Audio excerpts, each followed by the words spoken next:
Welcome to Tier 3 with Lucia Mitro. So this code would, for me, it would unlock where you have freedom, sovereignty. Oh, my friends, someone who had experience of my life, unexplained experience and unexplained knowledge and unexplained question, because I question my life all the time, why this is happening, how it is happening.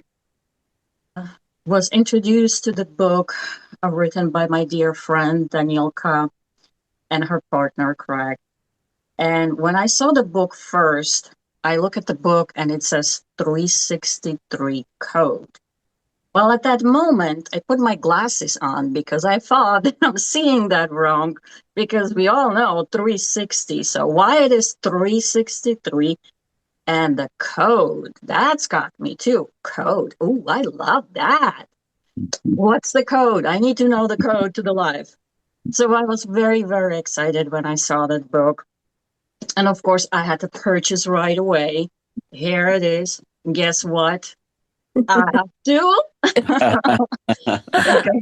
Daniela was so nice, and she actually signed it for me. So I just need to finally meet Craig in person, get him to sign it too, because of course it's my favorite.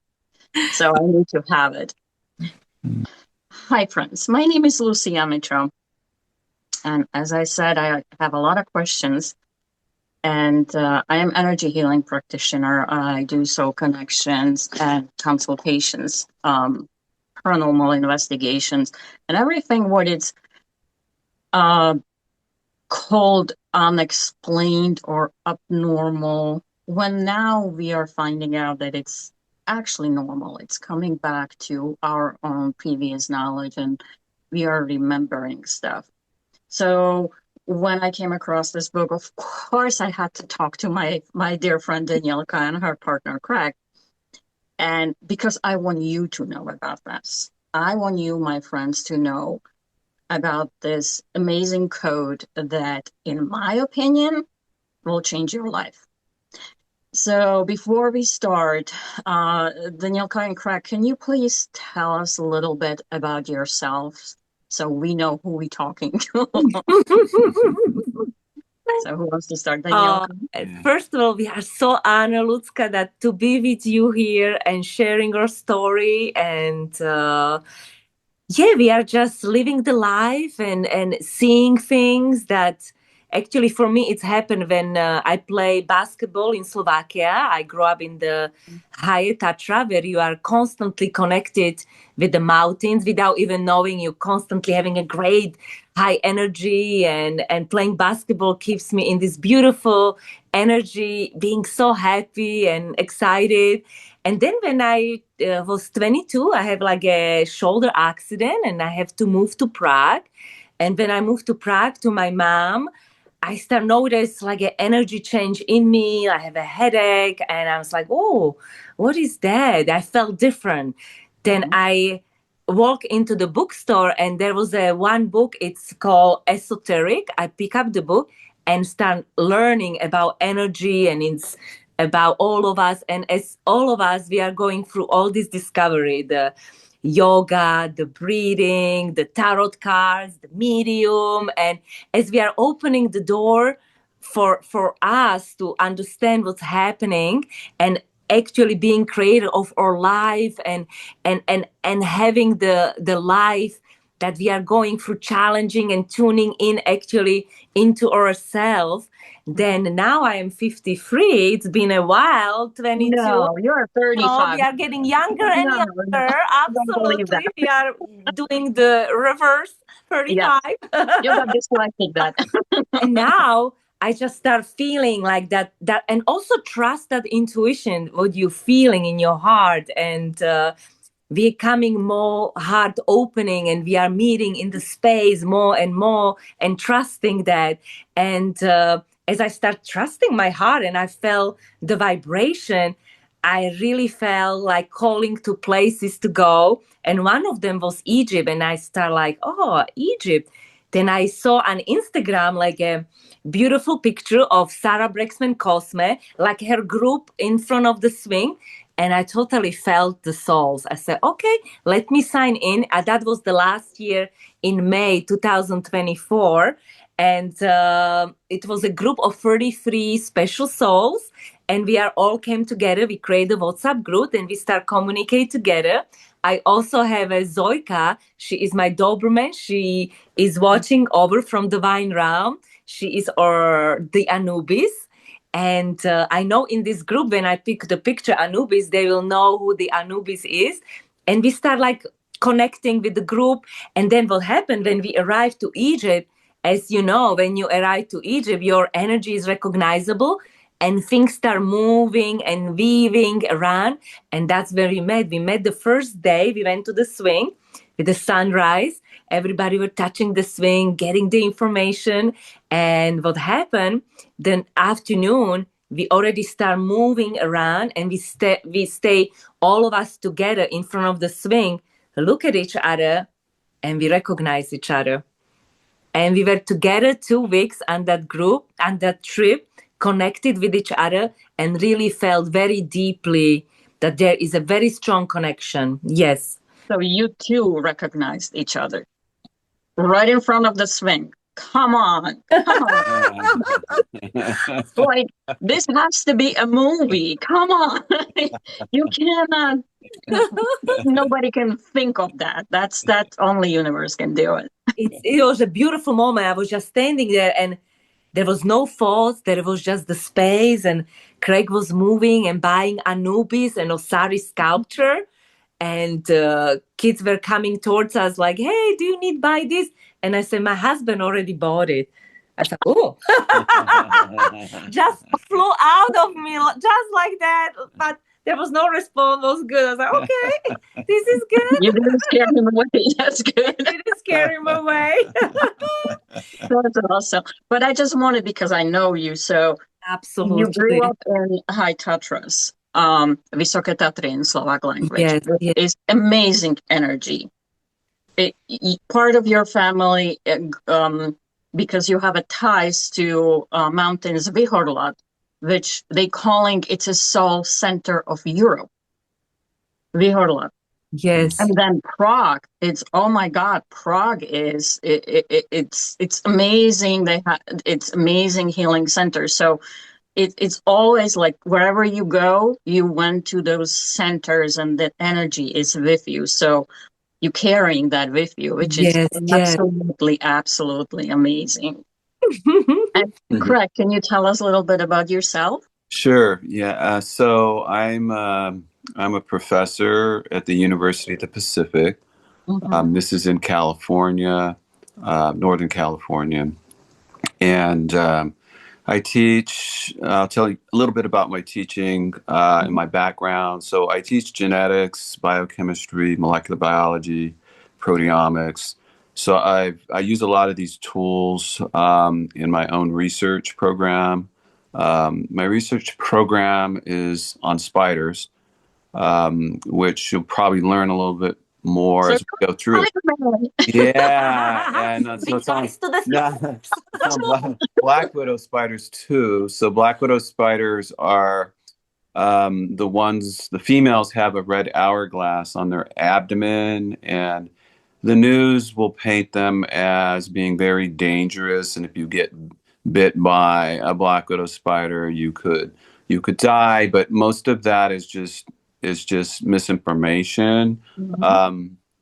And so I was drawn to work with them to study the properties of the silk, and they spin 7 different fiber types, which most people don't know that.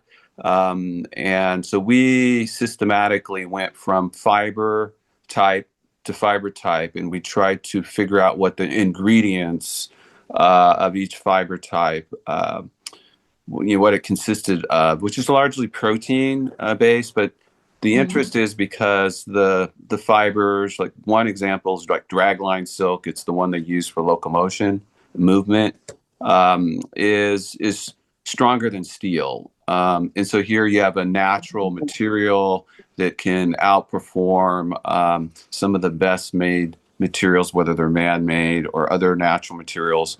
And we really wanted to understand how that was happening. So our lab Wow. spent a lot of time in kind of working backwards, where we took and collected the fibers, dissolved them, took the proteins, chopped them up into smaller pieces, and then used that information to go and isolate the genetic blueprints, which were the genes. We then took these genes after we copied them and put them into bacteria, and expressed them to make proteins in bacteria. And then we purified the proteins and we spun them into artificial silk fibers using like a syringe. Like we were trying to mimic how the spider does this. Yeah. And so I learned a lot about the anatomy of the black widow spider and how they have these little factories that are in their abdomen, and these hoses lead out, and the material's made as a liquid, is stored as like a liquid crystal, and then pushed out to form a solid on their way out. So I've spent a lot of time, and we sequenced a lot of, used DNA sequencing to look at a lot of the genetic blueprint, so we could look at the protein sequences and look for signatures that would explain why certain silk types were more stretchy than others, and some were strong. Some had very good combinations of stretchiness and strength. And our goal was to try to produce, synthetic fibers on a large scale.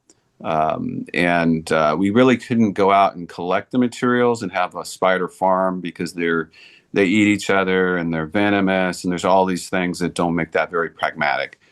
Maybe for that reason. So Yeah, we don't we misuse them. yeah. So we're not but they are. I learned, because I kept, sometimes I would have close to 100 black widow spiders in my research lab, and we pulled silk from them so we could collect it for studying, and we did do a lot of micro dissections. But I kept looking at this red hourglass that was on the abdomen, wondering why it was there. What did it represent, as we were doing all of these micro dissections? And that would lead me down a very long path, which I'm still working on, in an incredible one at that. So they call it the rabbit hole, but in your case, it's a spider hole.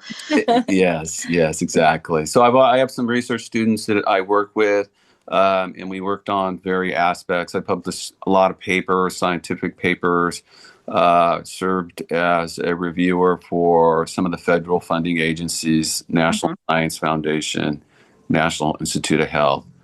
So I have a background kind of obviously in academia, and so now I was very curious on pursuing this red hourglass, and I spent quite a bit of time thinking about it, and that's the story that's really in the book. And it's a long story, and by no means is it complete, but a very interesting divine imprint of how the universe breathes was left as that red hourglass. See, there's a saying that the more I know how little I know. That's what I'm thinking about that. Like, I knew black spider is dangerous. That's all I knew about that. And you just absolutely, it's like a alien being problem practically. Yeah, and there's so much we can learn so much from that. Yeah, when we started, we didn't realize that we didn't know how many fiber types that were being spun when I started this. And I started it actually in the late 1990s when I actually started looking at this. And we didn't know the mechanical properties would be different. And we really didn't know like the proteins that were involved and the sequences and how that would later relate largely to the mechanical properties and the differences. And these fibers are all tuned for a specific biological task, which is incredible when you think about it. With 8 legs, the ability for the spider to pull multiple fiber types simultaneously and make these composite silk materials is just amazing, and probably one of the reasons they have 8 legs. I'm number 8 again. Yeah. Oh my God. It's like number 7, number 8. It just for me because when I saw 363 code, number 3 has been with me my own life.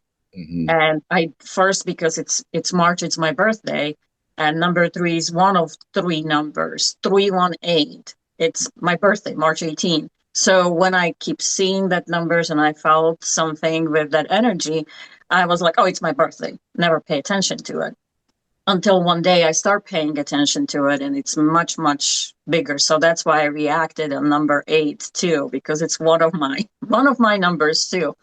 And it's absolutely amazing. Like, nature is absolutely amazing. And we feel as a human that we are evolved. Yeah. And here you have Black Spider doing all of that we are incapable to do. Amazing. Absolutely amazing. Well, your 3-1, that's a 21. That's a 3 in itself, right? So you have the front 3, and then you have the 18. And if you add the 3 to the 18, you get a 21. You add the 2 and the 1, you're back to your 3. Mm-hmm. Which you'll see from my work. I noticed that Tesla's, of the 369, Tesla's favorite number was 3. Mm-hmm. And when I look at the mathematics, I can see why. Like, 3 shows up everywhere in the math, the geometry, aspects of the symmetry. It's just a very profound number. Yeah, and it's everywhere in a society, in a religion's Holy Trinity, in every religion and everything else, you have a number 3 everywhere. And the triangle too, because the triangle, it's got 3 points or 3 vertices, and then 3 edges or lines, and the triangle being such an important geometric. Triangles basically are everywhere, and that's a 3 as well, that you see all over in nature. Yeah. Speaking about triangles and everything else, I would like to ask you, what do you feel about flower of life? Because that's the term that many people understand, flower of life. Mm-hmm. But what do you think is the significance? Can you explain what's the flower of life is, and then what's the significance of that? Sure. So I think, the flower of life, when I started to look into the significance, so it looks like a flower because of the petals that come off, but it's describing how energy is flowing, and like out of a singularity. And so they form what look like, when you look at the energy, and in physics, what they do is they'll talk about when waves can be added or when waves can be subtracted. Then you will be left with either you have constructive interference when you can add waves, and destructive interference when you kind of subtract them. So when the energy comes out, and you have essentially, I look at it as like two flavors. You have one that's magnetic and another one that's dielectric. And this energy is running, but if you take these waves and you add them together, what you're left with, what will look like a pattern of petals, describing the flow of the energy. And this is probably, you've seen it quite a bit, maybe represented as 6 petals. The flower of life is drawn quite a bit with 6 petals, as it's like represented in drawings. But most people don't realize that's a static drawing when they draw it as 6 petals. And it's very popular, and it's in a lot of jewelry. And what I noticed on my journey was that that's not wrong, but it's a static geometry. And I was looking at a geometry that was in motion. Energy is normally not static, but it's in motion. And I saw 7 petals, or a heptagon. And when I looked in ancient Egypt, because I often will look in civilizations that were extremely high and look at what they left behind for signatures or clues for what were they using in their mathematics. And you really do not find a six-petaled flower of life or lotus in ancient Egypt. There is what you would see in the Temple of Seti.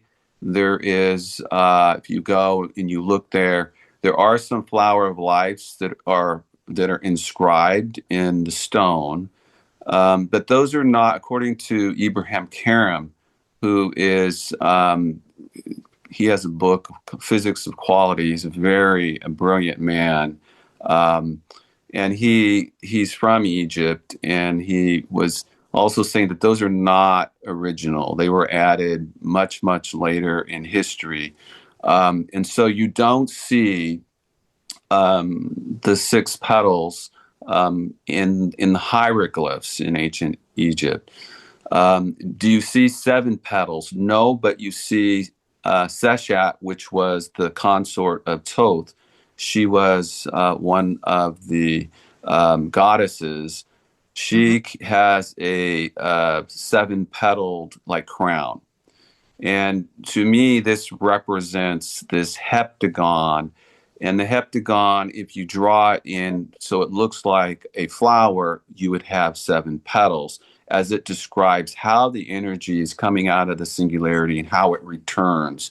So really the breath of the universe, which is an exhale, which is magnetic, and then the waves will return and accelerate back toward the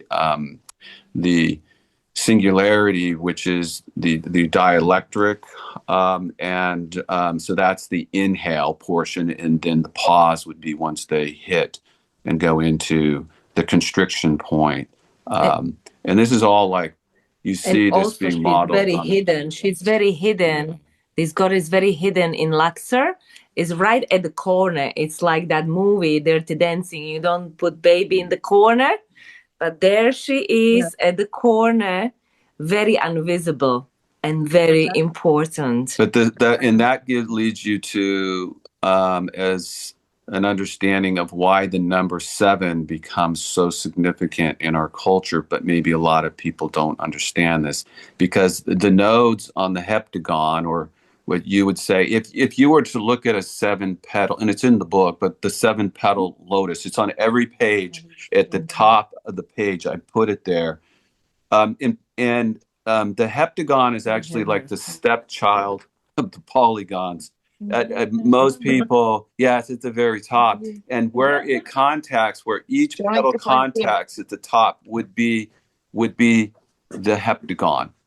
And the reason this is important is that each portion, that's hair, each portion of this beautiful girl, Sash.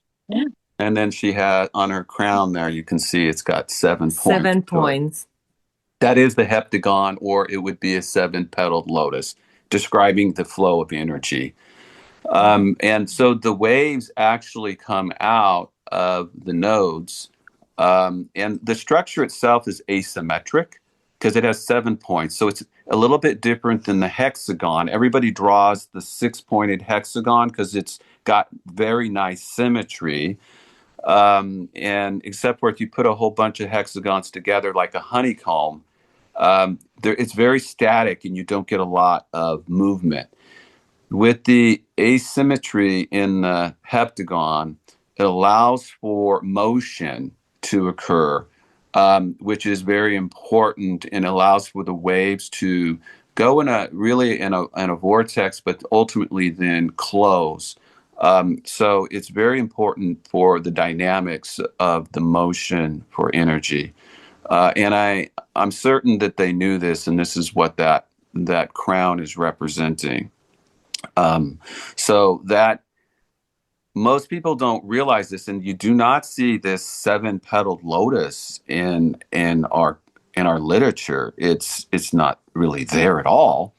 And it's because most people have been drawing the static version. The 6-petaled version is the static version of energy flow at equilibrium. So it's not really in motion It's not wrong, but it's not how you would view, from my perspective, energy and motion and how waves come out.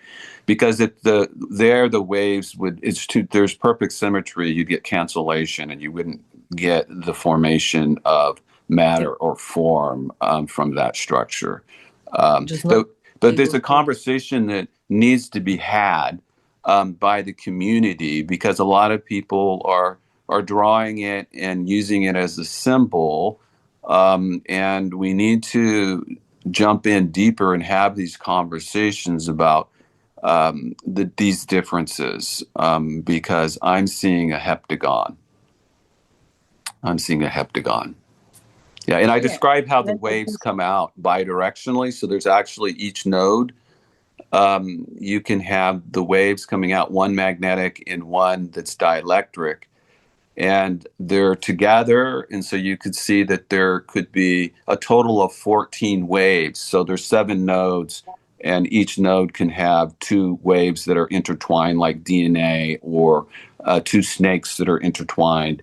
And so it's a total of 14 waves. And of course, that matches the Osiris number, when he was, as the story goes, cut up into 14 pieces. And so what I've noticed is the gods and the goddesses in some of these stories are also matching the physics, and are running parallel with much of the physics describe the motion of energy.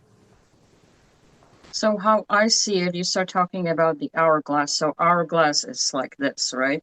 So the hourglass, you could say, yeah, it looks like an 8, but it is 2 triangles. One triangle, so it's on the top of the book, but one triangle that's inverted, and then the other connects to a second triangle. Yeah, so you have it right there. That red portion is on the abdomen of the black widow spider. And but it actually, what it does describe, if I just strip it down to its basic components, what that hourglass represents is the breadth of the universe. How the energy, you can see there's a constriction point, and everybody associates the hourglass with time, because the waves, when they come out of the singularity and they start with motion, they become time stamped. Okay, so if you don't have any motion, there's no time. But the moment you put the energy into motion, then they're time stamped. And so you can see the triangle that's on the top, which is inverted. The energy is going to come out of that, and that the energy, as it expands or as it goes out, that's what you would say is the magnetic force, or energies coming out. And this has many different names, and I think some of the confusion of how the processes work is because people describe it 5 different ways. Because the physicists would say, oh, that's like centrifugal, like motion, meaning it's expanding and it's going outward. And or that's the exhale. So when for a breath, you exhale and that's going out. That is the part that gives rise to creation, the magnetism. And then when the waves, when they turn and they start to go back and they accelerate back, some people call that gravity. That's the dielectric component, like turning and going back into that singularity. That's the inhale. And so physicists will say, well, that's the return, or they would put it as centripetal. That's centripetal, like force, not centrifugal, but centripetal. So they have these words, and so often it's the nomenclature that we get. If you just say it's the outgoing and then the returning, that's simpler for most people, like going out and then back in. All of this really means the same thing. And then the pause. But this is also, when you think about it, it's a cycle. The universe does cycles. It really doesn't do things that go in a linear fashion. We think things are linear, but they just come back and close a circle. But because we like to organize things in the way that we think. We put 1, 2, 3, 4. We organize things into linear fashions. But as we know, we're multidimensional, and really, time is a linear time based is not really. Time is really circular. But that's a whole nother conversation. But all cycles, as you see, they start and then they finish, and they'll go back to the original point of origin, and they will close the cycle. And to show you the flower of life, it's like this. Yes. That's the one that everyone, yes. Yeah, but for me, like if you look at the flower, I'm just thinking what you said about number 6 and 7. It's just what it's in my mind, my opinion. It's really interesting that you said it's 7, not 6, because if you think about that, petals, you're going 1, 2. So you always have 2 petals. So if you have 6 petals, it's closed circuit. But when you add the number 7, it's, to me, what I feel about that, it's like a stepping stone. Then you feel this in your heart because you know that. Yeah, it's that's why it's 7th. When you see the 7th one, you're moving. Yeah, it's like, think of it like tile. Like if you had a piece of tile that was 7 points on it, you can't really put them together in a plane. They're going to want to come up because they don't fit together because they're asymmetric. But no one, the majority of the images that you see out in the public domain for information, as I mentioned before, the heptagon to me is the stepchild. And I just use that because people ignore it, because it's asymmetrical. Now, it can have symmetry. If you notice we were to pull a picture of Seshat and that crown, you'll see that there is a point, they draw a circle around it, and then there's one little arc that goes up on one of the points and comes back. That on the heptagon is the very top point. The rest of the heptagon is symmetrical. The other 6 points of the 7, you'll see the symmetry. And the number 7, you can actually put it onto each node, the top node being 7/7, the left node being 1/7, and then the node on the right to it that's on symmetrical is 6/7, and then you go back to the other side, it's 2/7, and then you have 5/7, and so forth. And in ancient Egypt, then that number 7 was important because it gives rise to this vortex that's known as the crystal spiral. And this spiral has coherence, it's self-sustaining, and it will return to its point of origin, which the Fibonacci spiral does not. And that, what is the difference? Well, when you imagine that you went on a walk and you started, and then you came back to the point where you started, and then you went again, you would remember what you saw, and you'd have the memory or the remembrance of your journey or your trip. If you go in a linear fashion, that you never come back, and you just keep expanding and keep going, for instance, everything's going to look new to you. You're not going to have the remembrance. This would be the energy that would be expanding, ultimately will collapse and fragment and return back to the 0 point, but you won't have the memory. The source is not going to lose energy, but it will return fragmented, and you won't have the coherency. The memory is established with making sure that you have the same the patterns. The patterning stays the same. The geometry will stay the same. You produce the geometry again. So it folds, but then can re-expand back out, and then go back into the actual same shape, same form container that you had before. And then you have the memory. That's absolutely amazing. Yeah, and that's... I want to tune into it's almost like the 7th one is the code, the energy, that secret knowledge that you can tune, like not everybody can, but not everybody tuning into it now. That's Yeah, and I Amazing. won't go into here, but I in the book I can show you how the energy comes out of these nodes, out of this heptagon. So when the energy comes out, it actually spins. The heptagon actually will Mhm. spin, um, and um, and you can see how the energy is coming out and then returning. And in part, when we also go back to the hourglass, that red hourglass, which looks so simple on that black widow spider, Mhm. is also a way to describe Nikola Tesla's etheric lattice in his grid. They are the same, but they don't, at Oh, wow. first glance, you would not know. And Nikola Tesla's lattice would look like a wheel with spokes on it. So imagine, or if you've ever seen like the movie Charlotte's Web, where Mhm. Charlotte was an orb weaver and she cast this web that has circles within circles and then these radial lines that go out, which look like a wheel. And then you have these little crossing points between the circle and the radial lines, and we're just going to call those nodes. That is the etheric lattice.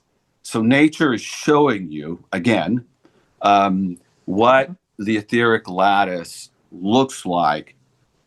But when we talk about the etheric lattice, it's invisible to us. It's invisible space. We can't see it with our perceptions, but the physicists indirectly know it's chock full of energy. And the ancients knew, they knew this about this etheric lattice, and they knew the geometry because it's clear to me when I look at their hieroglyphs, they had that understanding. And if you have that understanding, then you can build things in the 3D physical structures that match the geometry, the angles, and the dimensions. And you can, through resonance, connect with the etheric lattice and bring the energy to you.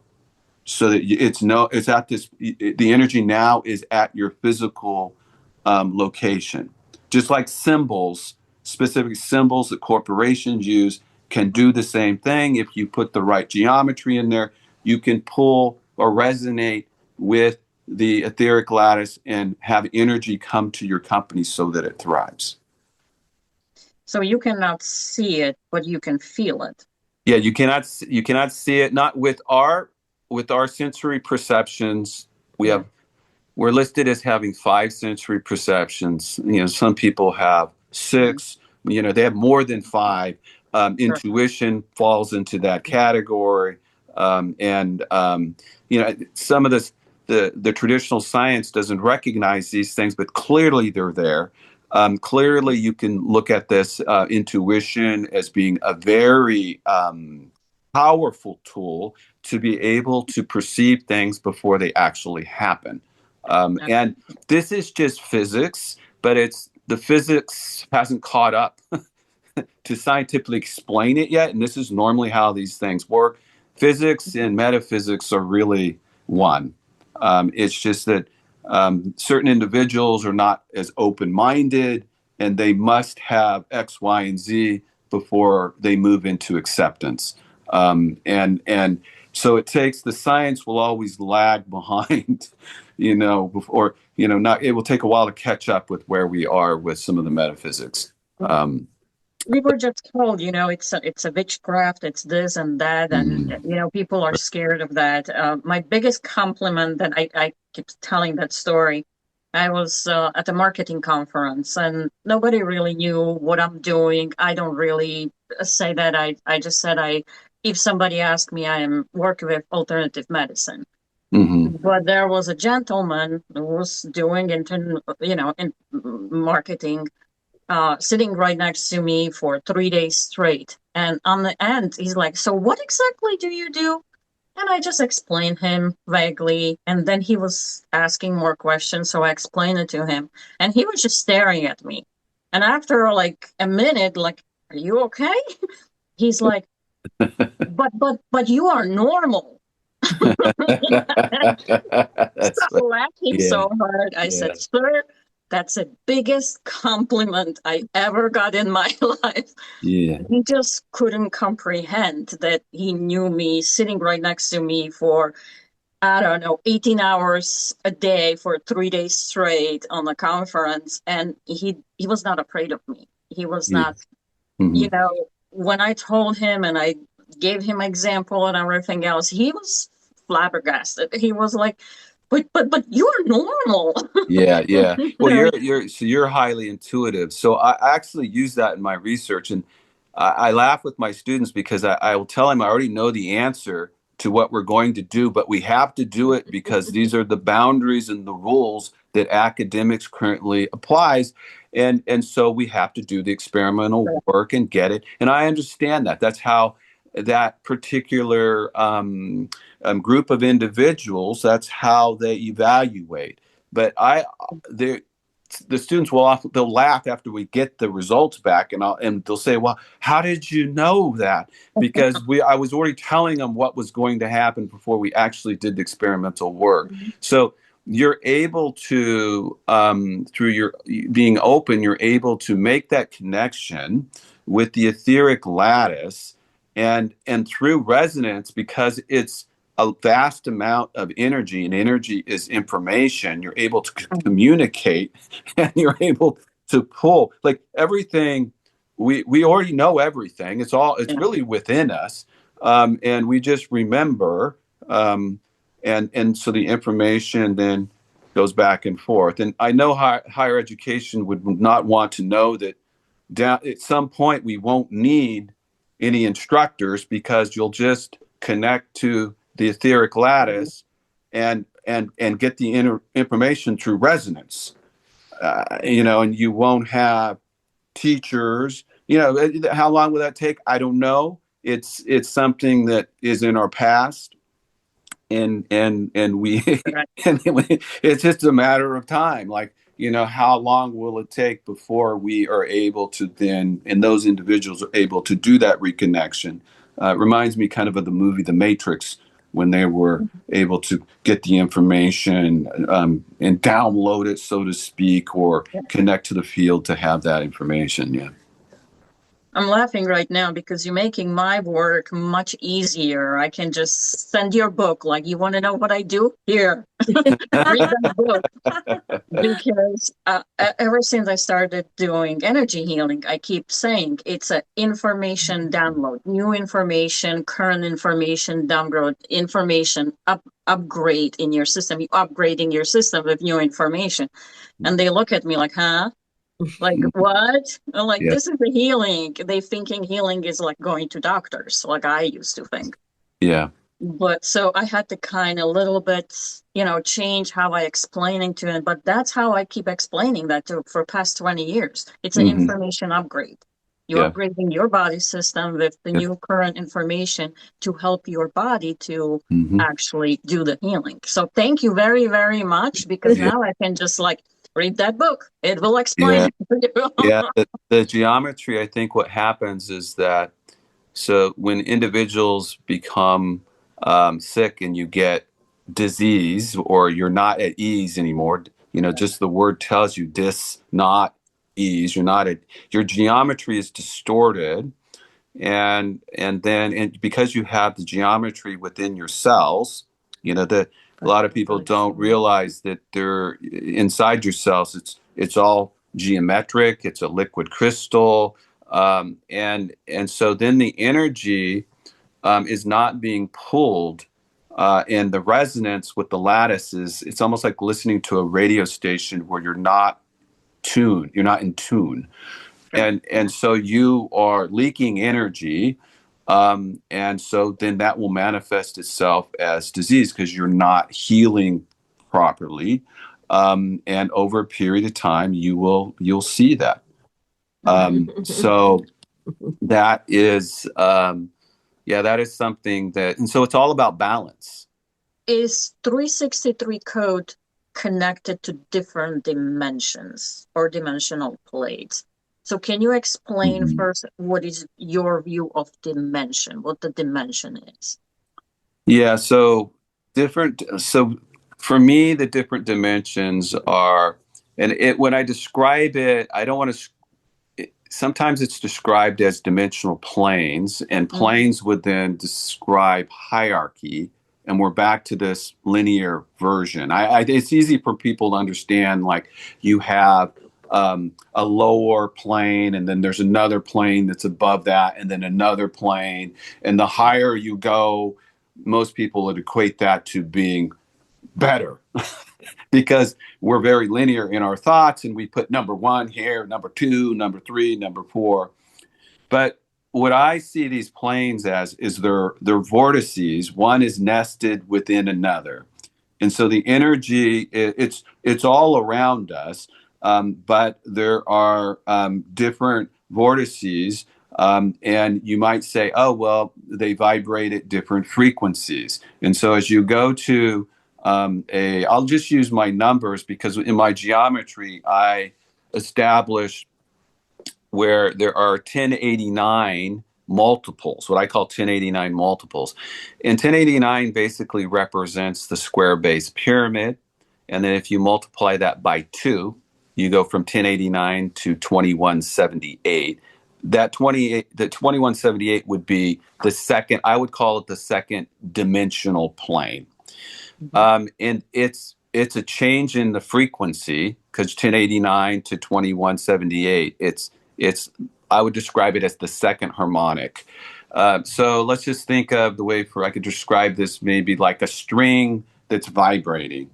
And we'll just say, if you were to imagine a string that's vibrating, it might just look to you like something like this, like it would look like almost an ellipse if you had a string and you were holding it two ends and vibrating it. And let's just say that that's 1089, okay, that whole thing.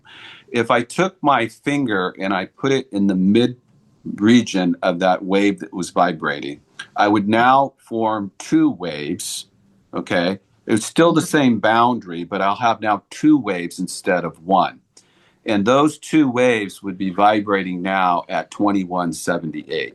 So we'd have two waves instead of the one, and the vibrational frequency would be doubled.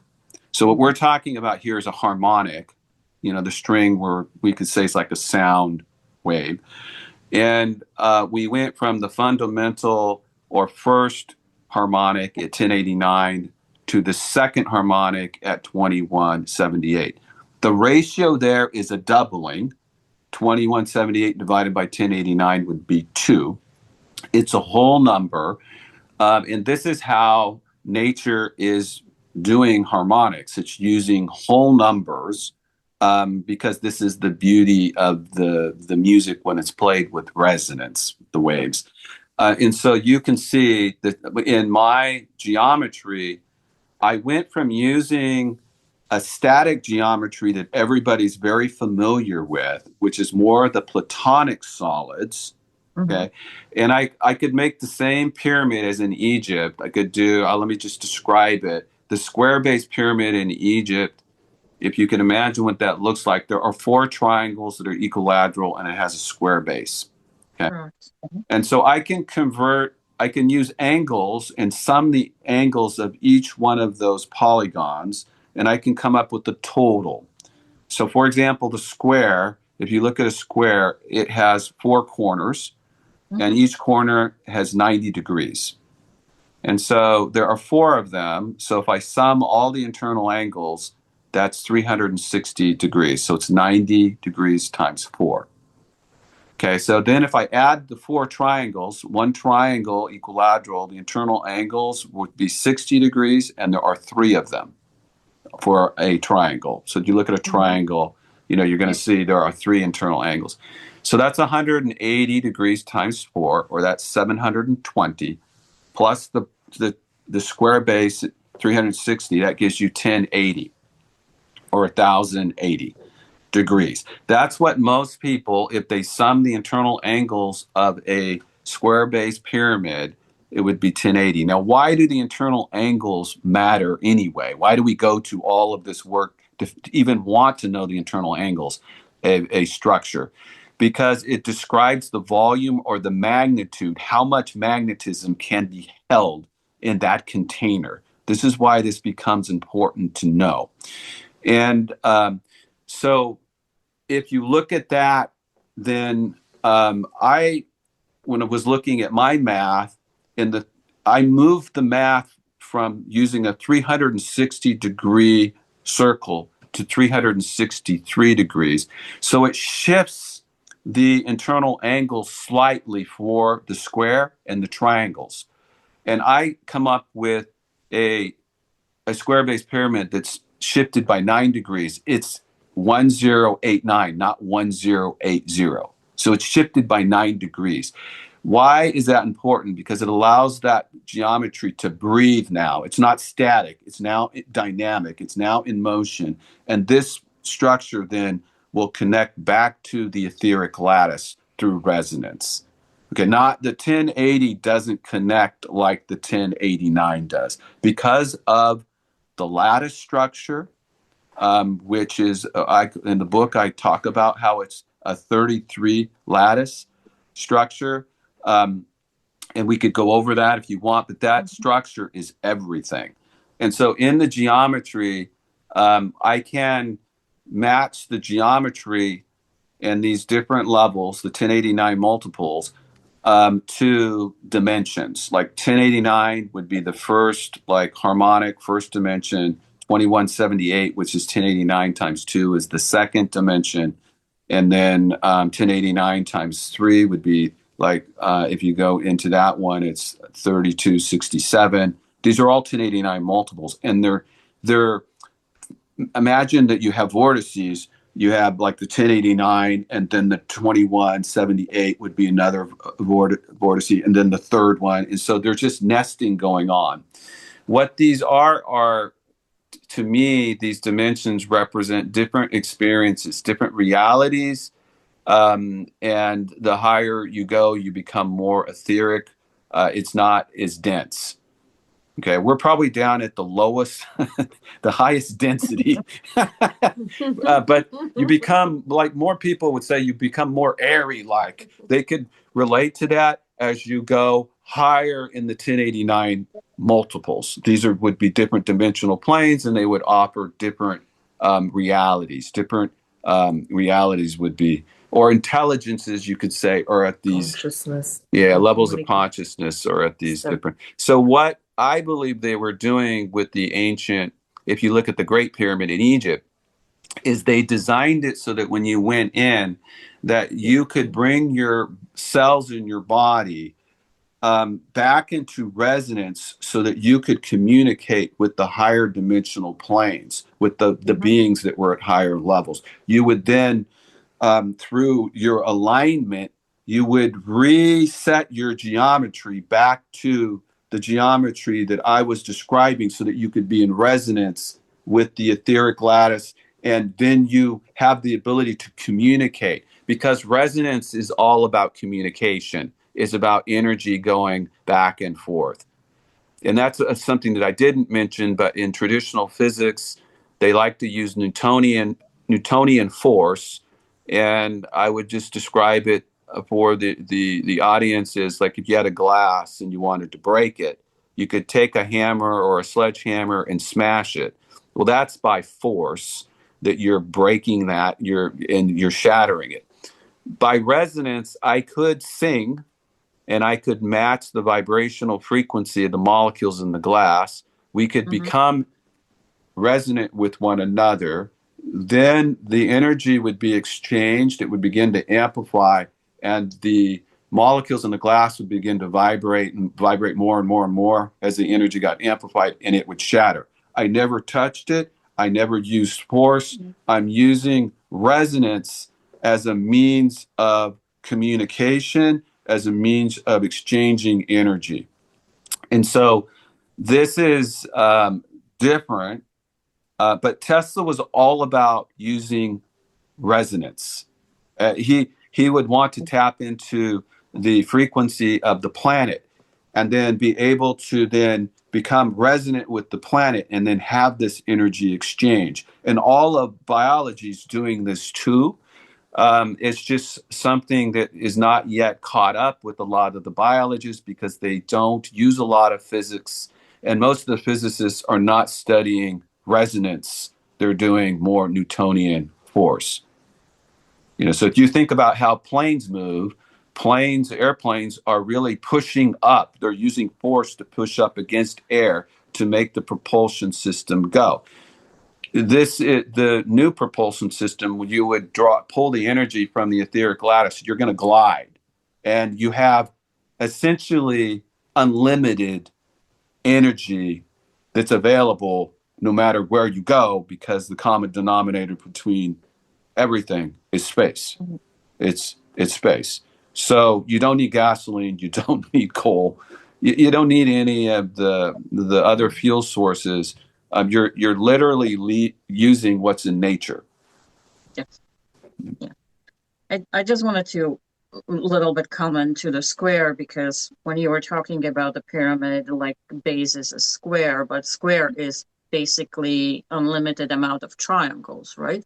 It's two triangles that you draw a diagonal. But then they're two right triangles. Yeah. But then you can cut those triangle in another triangle, right? Yeah, everything's triangles. Everything you see by pattern recognition, if you look close enough, will be the triangle, because the square is not stable. Buckminster Fuller, there's a video that he had, and I think it's in either the early 1980s or he has it out there, where he's this famous geometrist, and he demonstrates by putting this necklace on, and he makes it like a square, but the thing keeps changing its shape, and it doesn't stabilize until he puts it into a triangle.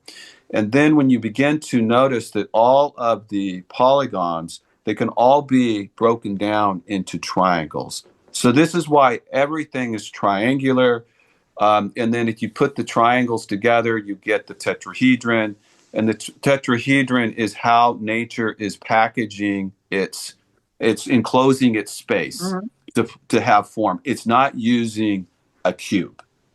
Except the mathematicians a long time ago set our reference point to a cube. Most mathematicians don't even know this. And when they calculate, they set it arbitrarily to like 1. And then it threw all of the volumes for the other Platonic solids into irrational numbers. And nature is not using irrational numbers. Nature is using whole rational numbers to work with its energy. And at some point, we're going to have to realize that irrational numbers are good in mathematics as a tool, but it is not how energy is being utilized. So pi, which is an irrational number, is not, you're not forming bubbles, and the universe is wondering what digit to stop on, because pi is an irrational number, and by definition, irrational numbers never repeat. They just keep changing. And therefore, if you look at the Fibonacci spiral, you'll find the same thing. What you will produce is you'll produce a spiral or a vortex that never closes the circle. So you never return to the point of origin. So you don't have the memory. So I would love for somebody to show me in nature using an irrational number to work with energy, because it's just not there. But we need to have these conversations, because a lot of individuals are running around using pi, they're using infinity, they're using the golden mean ratio. And these are irrational numbers, and we really need to dig much deeper as a community to understand, because these are different, and they're not in alignment with nature. And I think we need, since I'm about experiential things, and I want a reality to be based on mathematics that's experiential, it's okay that the mathematicians can play with things. That's okay. But you have to be, and from my perspective, I'd love to see the math that's experiential, that we see in our own nature, own reality. That's why we're finally heading that way, because I keep saying it's somebody asking me proof of what I do. I said, we are incapable to see the proof yet. We are not there yet. We are not evolved. We don't have the knowledge yet to actually measure it. So once your book finally started to measuring it. Mm-hmm. So once actually we are, we return to that knowledge. When we get to the knowledge, when we see that the knowledge, that's when proof will come, and finally seeing it.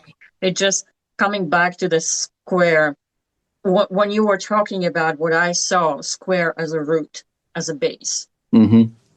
And then all the triangles in, when you said that you walk into the pyramid and you basically break into different, it's like the dimensions. You know what I saw? It's like, I don't know, Danielka, how it's called in English, the kaleidoscope.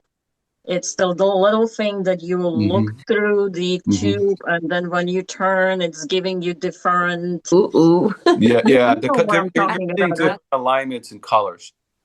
Yeah, it's But like you a see, colors are different. colors are shapes, which this is a lot of what people don't realize is that colors are shapes. And so you can have a red color in resonance with some other object that you would never think would be in resonance with it, because the colors, when they go through a prism, for example, they refract at different angles. And now we're back to angles. The universe only does two things: frequency, which has to do with scale, and the other thing is angle, which has to do with shape. And that's what the universe does. Most people focus on frequency, they disregard shape, but shape and angle are very important, much more important than what people would even realize. That's what the dimensions are. In my, how I see it, like all the shapes and everything else, it's basically different dimension. Yeah, because I have that's when as you mentioned that. So when we go from 1089 to 2178, you know, to and we go through those 1089 multiples, you're talking about different geometric shapes. You're talking about different containers, different. So exactly what you're saying is that those dimensional levels are many things. Well, one of them is the geometry is different. Okay, so we've been talking a lot about numbers, of course, but if somebody asks, is it numerology? Not even pronounce it. Well, what would you say to the people that think it's basically talking about numerology? Yeah, a lot. So what a lot of people don't understand is that numerology is a subset of gematria. Gematria is something that they used in ancient cultures, and I think if you look at kind of how that breaks down, is that, and Greg Braden has talked about this very well, where he talks about how gematria can be traced to Hebrew and language, and how language and sound, you can convert that back to numbers. And so there's a bridge between the language and the numbers, and then the numbers then are alive, and we're now back into like this geometry. So when I look at numerology, I see numbers, energy, I see geometry, I see connections back to the etheric lattice. I see the ancient, when I look at, and I have not got into this, but it's in the book, where I take apart one of the hieroglyphs, the most famous, maybe one of the most famous hieroglyphs in Egypt, the weighing of the heart hieroglyph. And if you start paying attention to the colors and to the numbers, you begin to see the scalar physics that is described in my book, and all the geometry is encrypted in the numerology. And so to me, the divine language is mathematics, it's geometry, but it's rational numbers. It's proportions, ratios, symmetry. These are all very important things that you will find in numerology. And I follow numbers, and to give you an example, like growing up, my phone number was 3969. And here I find myself looking at Tesla's, like saying, oh, the keys to the universe, if you want to understand those, it's 369. And it's because the etheric lattice, if I could just explain part of it to your listeners, then you'll find that this lattice has to do, we go back to that orb web that looks like you have circles within circles. It's actually the cover of the book. And so if you look at the cover, you'll see the 3 circles that are there. So I'm showing you actually in here, the very first harmonic, there are 3 circles, and then you see the radial lines going out. And there are 11 of the lines. Okay, there are 11. So we go to the very first inner circle, and you go to the very first line, like on a clock. It will go 33, then 66, then 99, then 132, and then it will go to 165, and then it will go to 198, 231, 297, 330, and then back to 363. Okay, that what I did was I just took 33 and I went in intervals. Okay. Okay, now if you look at that 33, let's just talk about digital roots for a second, because they are aspects of numerology.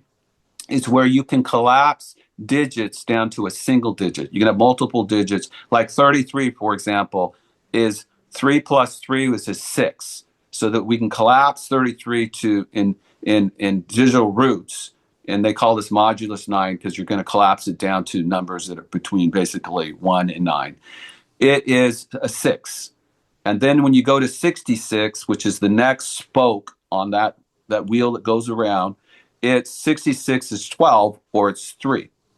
Then you go to 99, and it's 9 plus 9 is 18, or that's a 9. So you're seeing 3, 6, 9. You're seeing those in that series, that number series. You're seeing this 3, 6, and 9. And you can keep going, and you're going to see that pattern. 3, 6, 9 is in this kind of rotation. Now you have to go around 3 times. If you notice, there are 3 circles on the cover. And so you go around 11 times to finish the first inner circle, like as you have it. I can put it here too and show you. So this very first inner circle here, you have to go, this is be like, you would say, okay, there's 33, then 66, and you're going around here.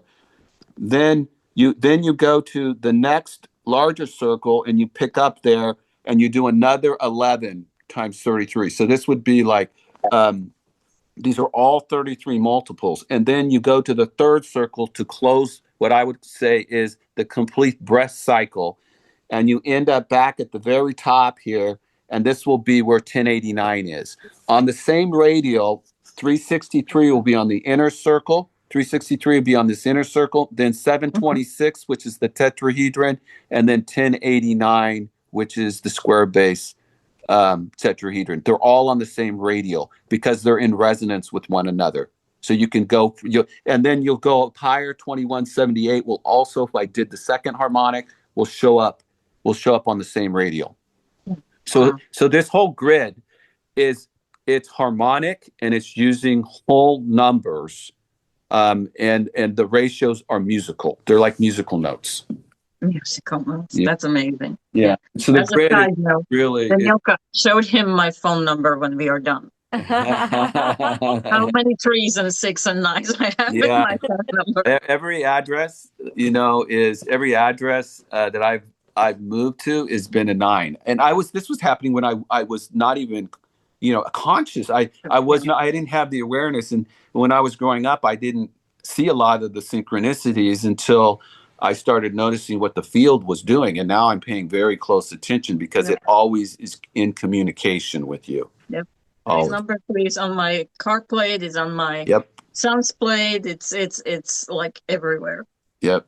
That's why I tell the students, if they look at their phone numbers and they look at their addresses, I could tell them things about themselves. And they are looking at me like, wow, because they'll give me something and then they know it resonates with them because that's how the energy in the field is communicating. It's amazing. It's absolutely amazing. Okay, so let's talk about the word code. So without giving too much away, what does the code unlock inside a person when they are truly understanding it? So this code for me, it would unlock where you have freedom, sovereignty.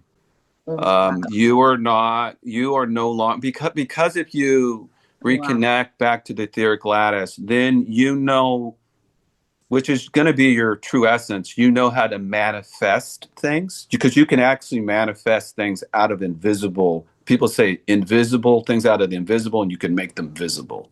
Like you can make physical objects, and you could also you can entangle yourself with an object, and you could make it go massless. So with the ability to be able to use the lattice and connect it to your biological form, and your thoughts are geometry too, you are free of the external system, and you are no longer bound or controlled. It is your natural true essence. Wow. That we that went right through my spine. Yeah, that you have. Well, there's 33 vertebrae in your spine too, by the way. Oh, so, really? And by the 33 times 33 is 1089. Wow. Okay, so and that's in one of Leonardo da Vinci's paintings, with the Last Supper. It's another encryption with 6 disciples on one side of Christ, 6 on the other, but they're in 2 groups of 3, so it's a 33 on each side. But so it, to me, this is what this brings. It brings that you return to your true essence as a creator, and you then can do what you want, manifest what you want, but you're not you're not bound by the system, and the system currently is money, is you're bound by right, the system, and everybody knows this, is that's a control aspect, and that no longer is there. And energetically, because you can pull whatever energy through resonance, then you're free of any energy. Become the creator, right? And this is where it takes you into, like, you're no longer, if you don't want to pay an energy bill, you temporarily can slap a device on there that resonates with the etheric lattice and pull all the energy you want. And so there's no energy bill. Transportation, which if you want to go to a portal, it's going to require vast quantities of energy that we currently really don't have access to, but then you tap into the grid and there it is, right? So it's going to change transportation, and it will change medicine, because once you learn how to rebalance the geometry within your cells to connect back, then you're not leaking energy, right? So nobody, when and Christ said this himself, Jesus said the same thing. I can't heal anybody. The person heals themselves, and the placebo effect demonstrates this quite clearly, which they don't teach in medical school, but because you're just your thoughts are that powerful, and the geometry you create then within your cells is very important in the healing process, in the alignment. All of our organs are designed. We think that we eat to get energy, but that's not where all the energy is coming from. Your cells are connected right now, not maybe perfectly, but they're still connected to the etheric lattice to pull energy. So this knowledge could be potentially dangerous to some, dangerous to you. Wherever you want to be. I not me, because I don't. Okay, so here's my thought with this. This is where I go with this. Is I believe that you and I are fragments of the source, and if we're fragments of the source, and the source is omnipotent, you could say present, then there's nothing that can touch you unless you allow to touch it, because you are a supreme goddess, and you're all powerful, and you have your free will and your sovereignty, and I can't overstep that unless you give me your power. You give it to me, I will take it. And look, we already know there's people on the planet that will take your power, take your energy in a heartbeat. And they do. but you have to give it up, because still the universe is operating by free will and sovereignty, despite all the games that go on the planet. You still whether that's your uncertainty, and you would only know that because what runs around through your thoughts, only the individuals know this, and so when they heal themselves, it's because they believe, and they're creating that geometry, and they're realizing their true essence. Divine So essence. I tell you what, there's going to be corporations. This is going to happen, this transition, no matter what. So how it happens, these corporations that have made a lot of money can continue to do this, but there's going to be an evolution because the planet cannot stay under this old energetic system and expect for itself to ascend, because the energetic systems we're currently using are not beneficial for Gaia, for the planet. So we must use natural energy. Now, and the etheric lattice is one of those examples. We must remember how we used to do this in ancient times, and that's what part of the book is. It's dealing with remembrance. Yeah, it's all because also if you're already started, it's already falling apart. Yeah, Like you can see the so systems are. But it's the Gaia or a Pachamama is in the birth of the new, and we even the way we feel about herself, we are affecting her. We can hold her tightly, and when we work on aura inside, we work towards to feel each other the way we feel about ourselves. It's very important to do inner and work, and now to actually start showing up who did the inner and work and who didn't. Did they still need to tuning in, because it will show up in your reality, because it's reflecting you what it's showing up, what we have to still tune in. And some people don't even recognizing that how much they are changing. I just laugh sometimes when I have so many friends that I've been talking to them like 10 years ago, and suddenly they coming and they telling me what I was telling them 10 years ago. And I'm just sitting there and laughing like, okay, you finally got it. You don't even realize that you are getting that. But I feel like that's the beauty. We are all unique, and everybody is on their unique journey. And everybody is awakening when they are ready. Maybe maybe they have to come 2 cycles here, because we are being recycled here.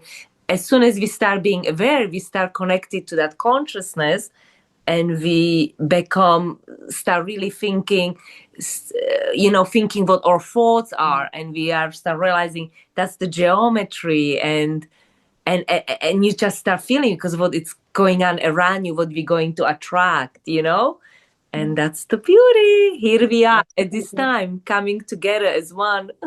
Yeah, I think the key is to be open-minded. This is what I found is normally the biggest barrier because you have to deprogram, and because there's heavy programming everywhere you look. Everywhere. And such that some people don't even recognize. I mean, most people don't recognize it. And this was something that was very big for me, because I personally had to I had to deprogram in areas that I thought there's no way these areas could not be correct, or at least there was an alternative explanation for some of these things, and they were foundational in some of the sciences.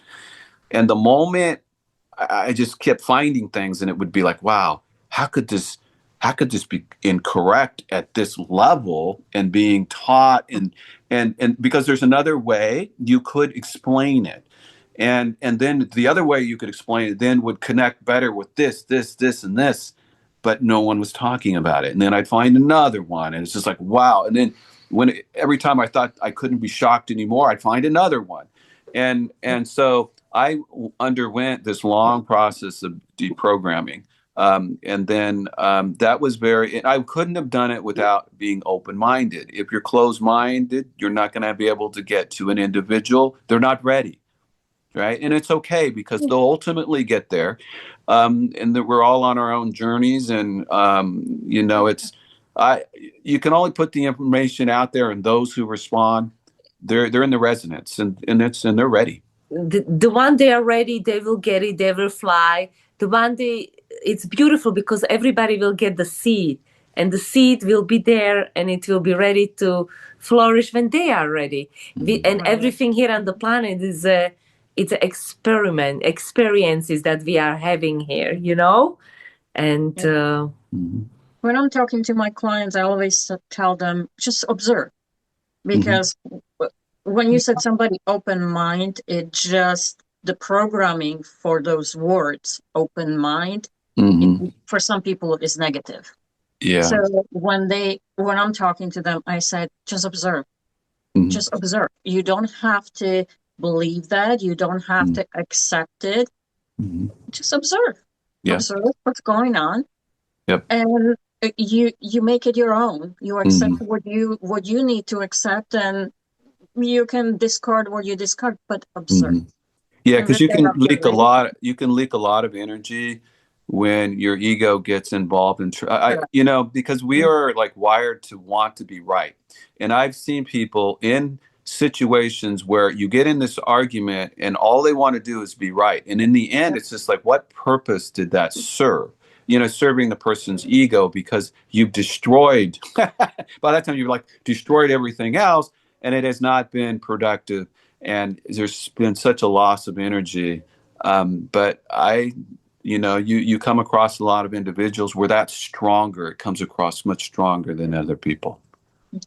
I'm laughing because that's exactly a conversation I had with my son today.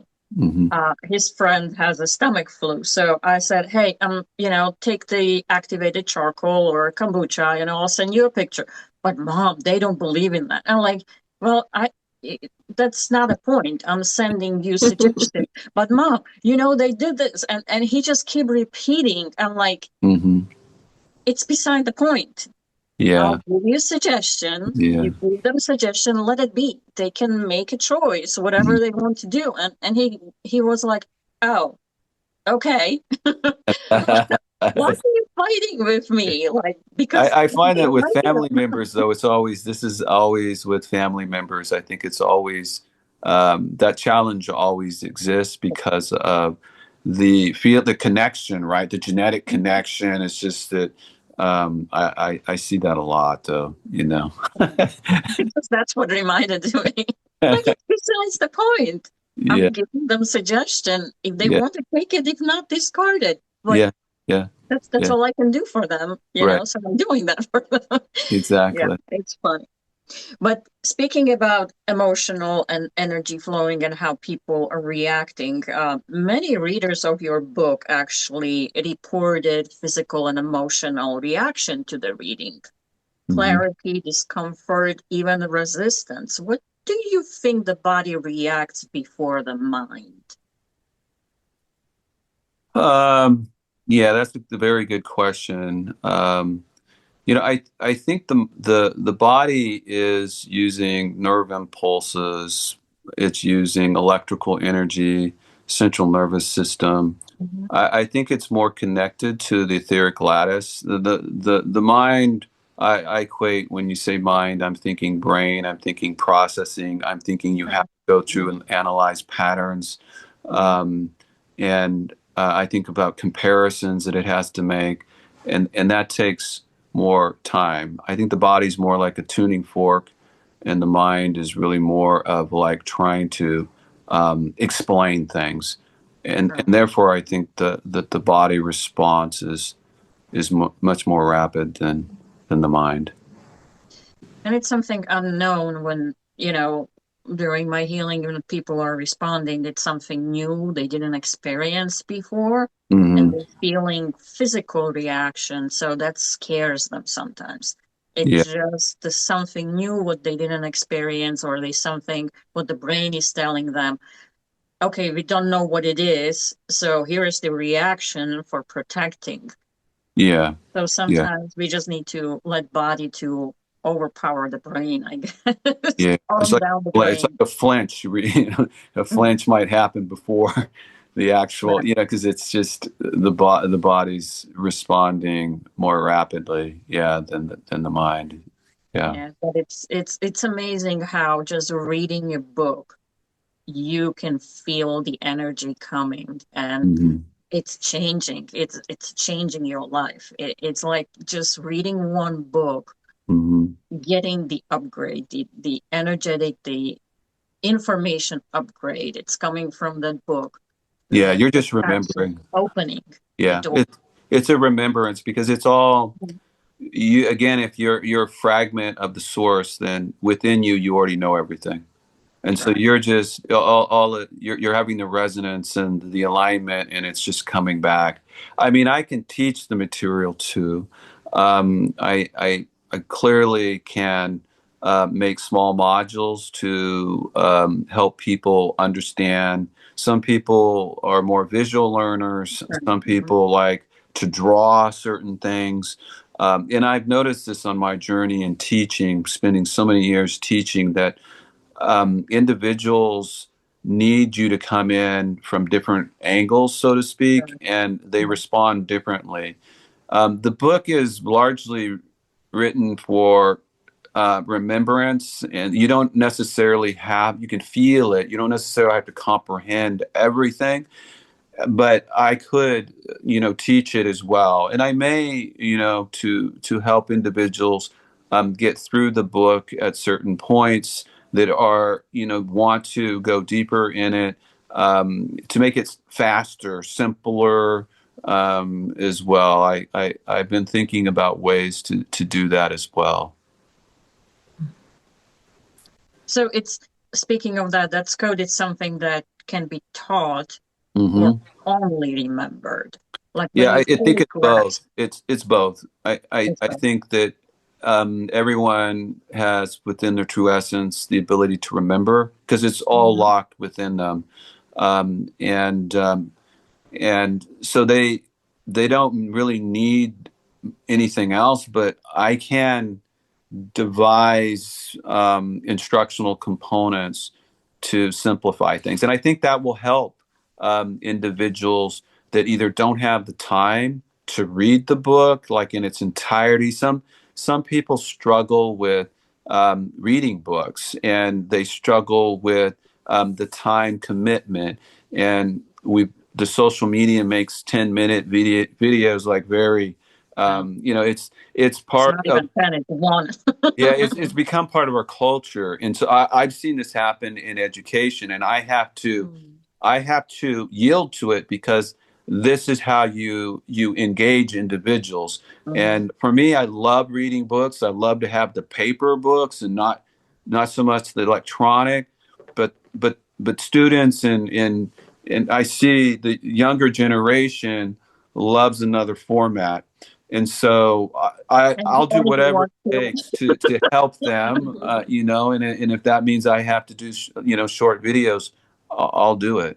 Yeah. What I would suggest at audiobooks, it Hmm. just because if, like, for example, me, I love audiobooks Hmm. because on the end of the day, when I don't have to look at the computer, I can Yeah. just let it playing and Yeah. close my eyes.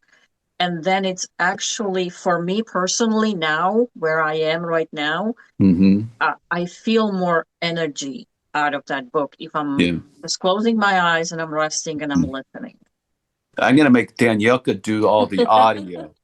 She's got a wonderful voice, You and I can you hear it can right you now. can hire somebody on a Vierra and do it, or AI actually do it in your voice. I would have suggested going AI way, but Yeah. Yeah. yeah, Yeah. audiobooks. Every book that I have, like I buy first an audiobooks, and if I like it, then I buy the paper one. Like, Yeah. you Hmm. know how much I like it because I have two of them, so you know I like it. But I would suggest it to do the audio because you will open yourself to Yeah, I think, yeah, more people. yeah, yeah, yeah, If that, or if you're driving, if I'm driving, I'm listening the book, or something. yeah, I'm cooking or cleaning, and I'm listening. So just to have another way for somebody to actually reach out and yeah, and maybe different listen. languages too. I think the Oh, ebook may be definitely. different. Yeah, for sure. Yeah, definitely. So Mhm. the 363 code.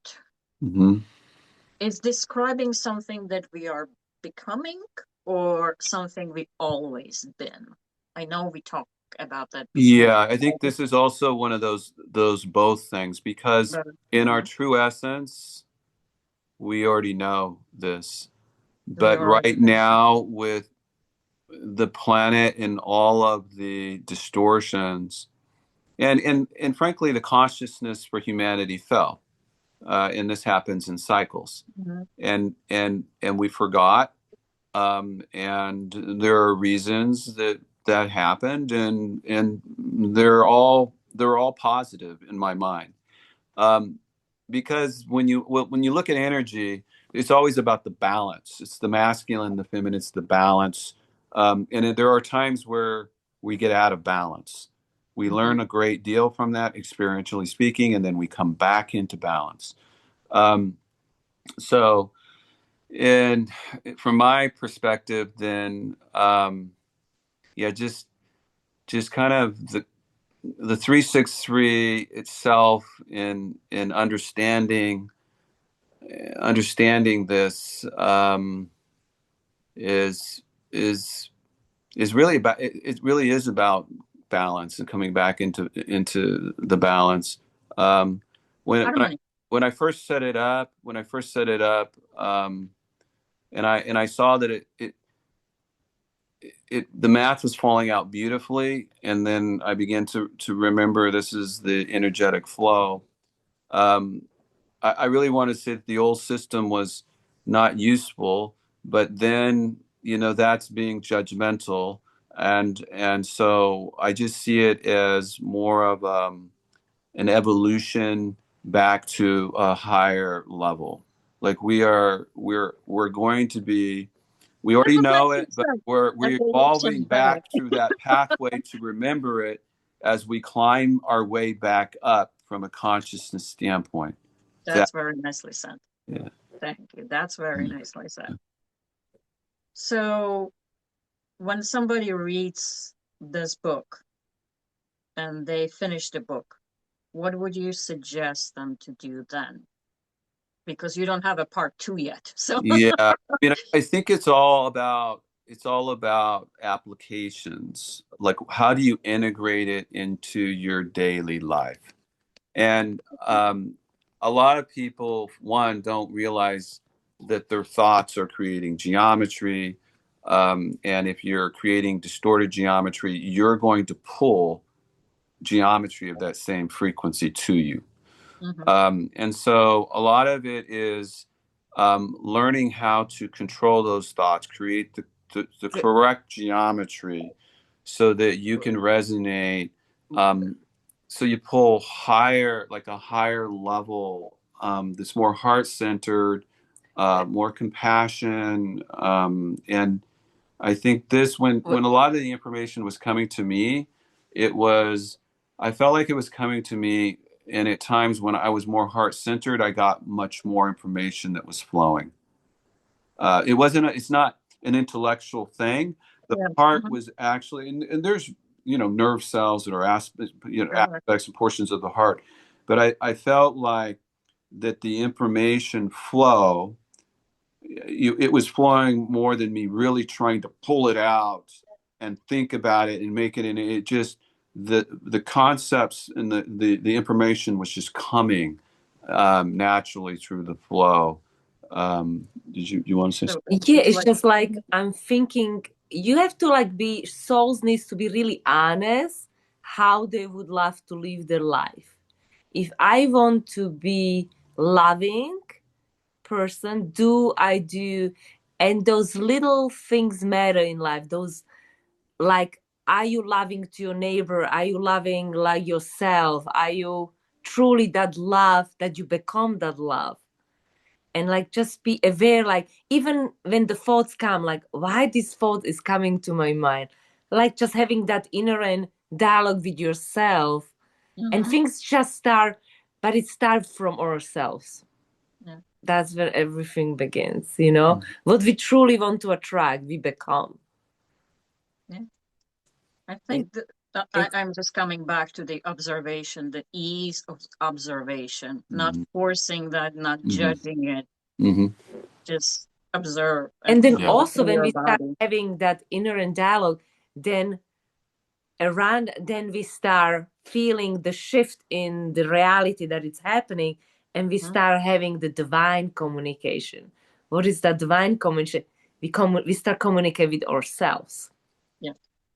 With the team. I call them my team. Absolutely.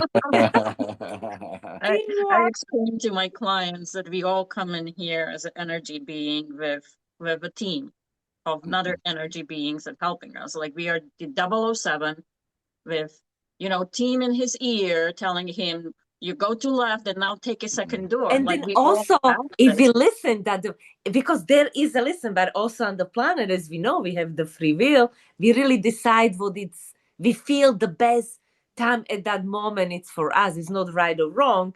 It's experience. And then we going through the hoops. Then we remember, oh, there was a hello, do this, do that. And then we become more tuned in, and we start following even before something really happen. It's like we start following that inner knowing even before, and things slowly flow. But to trust that before, that's another thing is like observing our bodies, how our bodies are reacting to it, because I always said if it's good for you, it's a loving, it's light. If your body gets just a slightly lighter, it's right. If it gets slightly heavier, it's not really good for you. It's not coming from love. So again, the ease of observation, just observing. And that's what the beautiful say, Lucia, is that love, is that unconditional love that we are really, it's just, that's why we have the puppy. Love field.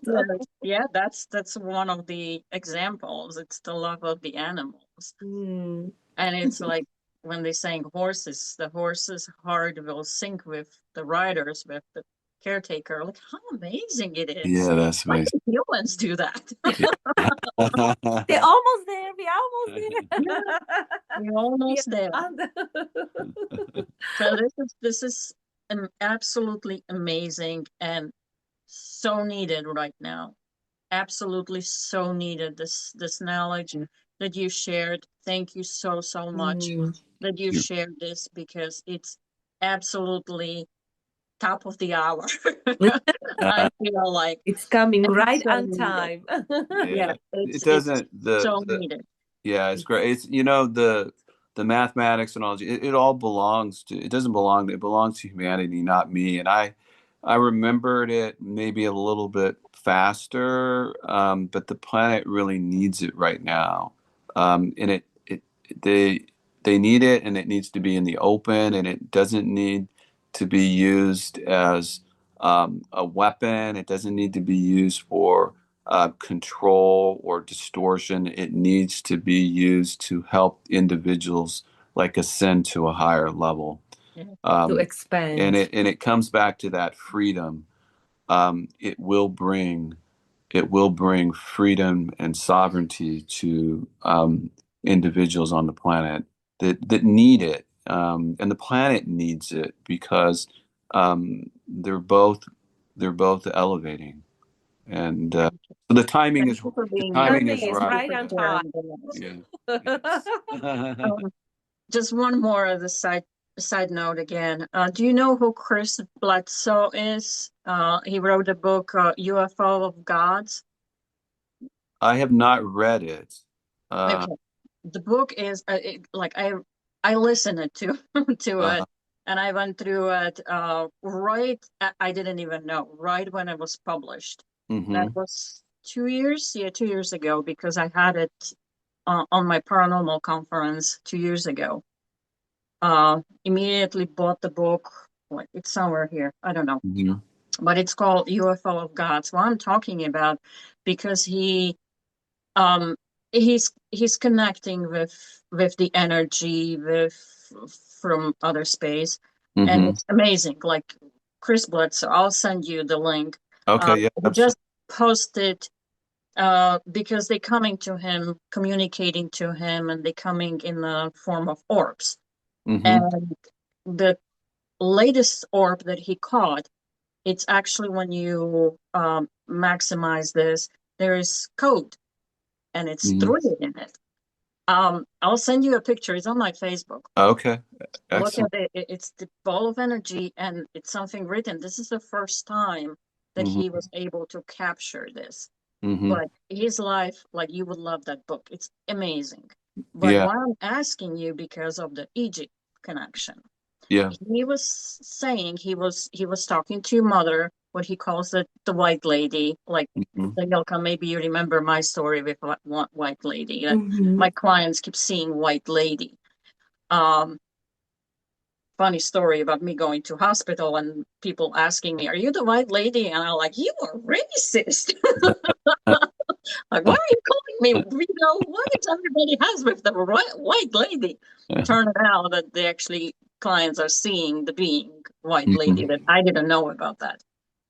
But he was talking about the mother. He had a conversation with mother, and mother told him that this Easter 2026, the door at Sphinx, I call it Sphinx in Egypt, will open and the knowledge will come out.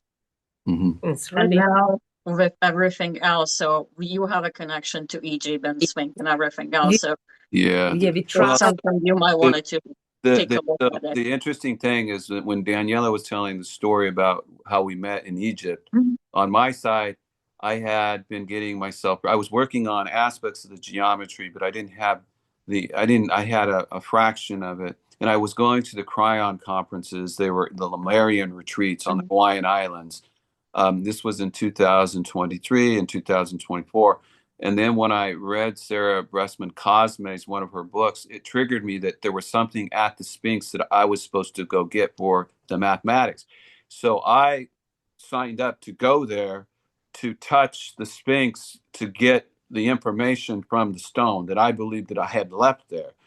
So we got over there and we go to the Daniela there. So I go to the Sphinx and it's the very first day and she's like, I'm in the back of the bus, she's in the front of the bus, and I'm like, we get off and then we're given a certain amount of time and I'm touching the Sphinx. I don't want to touch the paws because they look like they've been like renovated. I want to go to the original stone. Yeah. So I go to the back portion of the body and I'm touching it.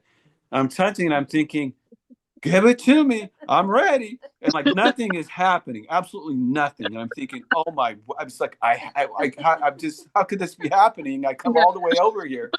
How dare But you? later that I know, within like 2 hours, the whole thing, energy was changing on the plateau. And it was like, I did ultimately get the energy. I got all of the information, or a lot of it came to me after I returned, but it had to go through, like we had to remember. And then that started this whole, and that's the chapter 5, which is just, if you don't want to see all the numbers, that's what the chapter you go to, because that chapter is the masculine and the feminine. And that is the title of the book, because Isis is the goddess, the feminine. And so she's the expansion, she's the exhale, the magnetic force. And then Osiris is the dielectric force. So she's the outgoing, he's the returning, and together they form the breath. And so this is. Darn it. And here I thought I will never date again. And now you're making me reconsider that. You just need to go to Egypt and get yourself around the Sphinx. You see? I want to go to Bosnia. You heard about Bosnian pyramid? Yes, we did. Yeah, that's where you will go. Yes. Oh, that's like, I did an interview with Dr. Osmanagic about the Bosnian pyramids, because that's what, when I was a child, I had these images walking through this caves or something. I didn't know for a long time. And then when I saw the movie about Bosnia, not movie, just, they were walking through that documentary, and it's like, oh my God, that's what I did. This is me. So hopefully I will get to, and I made an interview with him right away about the Bosnian pyramids. But that's my Egypt. Bosnian pyramids. That's what I wanted to go. But it's just so beautifully what you're saying, because we will go back in March to Cairo, to Egypt, but also the 2027, it's August 2nd, it's the full eclipse right in Egypt. Yeah, it has to do something with some kind of planet. It's happening, yes. I don't know what exactly, but this Easter, because of the planets, how everything is aligned, this is the first time like forever. Yes, so yes. That's why he's saying that the mother told him that something will be revealed. Also, the April 17th, 7 planets will be in 0 point. What does it mean? That was never before it happened. That's mean any possibility. So when is the Easter this year? I don't know when it's the Easter. Just look at the Easter. Yes, whenever. This is the 0 for 7 planets will be aligned. That's mean you can become wherever you wish to become. It's the universe allow you to be the one that it's so beautiful here to be. And just the water, the plant, the animals. It's amazing planet. I'll be able to see it and connect, and just what it even mean to become dimensional being. Just when we start seeing the birds, feeding the birds, they start talking to us. We become with the plants, the wind, the sun. It's just. And if you're open to see, like, it's my hashtag actually on my picture. I see beauty everywhere. That's my hashtag. I see beauty everywhere. Like everywhere I'm posting the pictures, like everywhere. Like I went for a walk this morning, and just the frozen like ice in the trees. The trees that were in the water are frozen. Just the light dancing in that ice. That's all you need. You absolutely just you look at that, and it's like immediately you're feeling that love, even from the light dancing in the ice from the trees touching the water. I see beauty everywhere. It's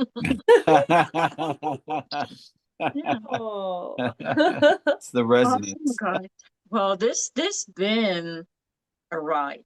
Thank you very, very much. I truly, I am so grateful for you to sharing that energy. And I need a t-shirt. Like I just realized what's on your head. when you put your head down, I need a t-shirt.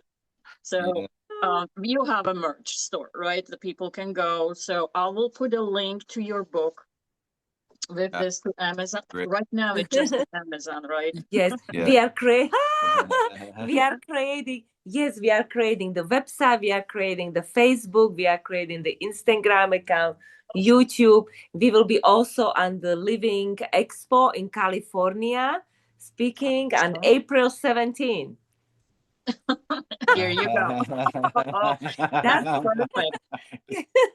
This is all happening time arrive for everybody here to connect. Wherever the level we are, we either taking the rocket, we taking the plane, we taking the train, or we walking. We are all ascending at our own timing, and we should appreciate each other where we are at, everyone.